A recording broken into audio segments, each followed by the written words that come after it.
Affirmative Action Bill Coalition is calling for expedited action to pass the bill into law to help reduce patriarchy in the system. Director of IDICRO, Kina Likimani, attributed the delay in its passage to lack of sanctions on discrimination. At an intergenerational dialogue on the need for the affirmative action law, Kina Likimani urged institutions and individuals to rally to create awareness for the passage of the bill.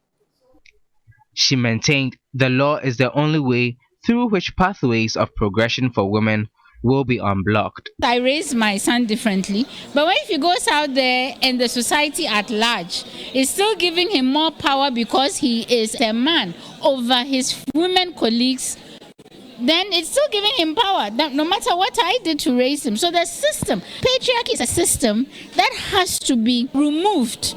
Raising people is just one small part of it. It affects our entire lives. So you need to raise children differently. But for you to raise children differently, you need to change your ideas about your society and who does what. Consultant and member of the coalition, Bernice Sam, noted an action plan to involve the youth for implementation will help facilitate its passage. We know that social media has become a very important tool for every country and for every issue.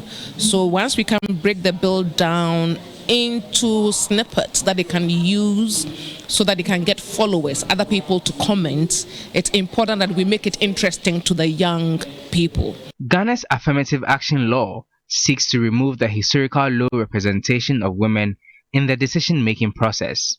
The law seeks to promote women's representation to a minimum of 40% in all policy-making spaces. The law will also promote democracy and development through effective participation of all citizens. The drafting of the law began as far back as 2011.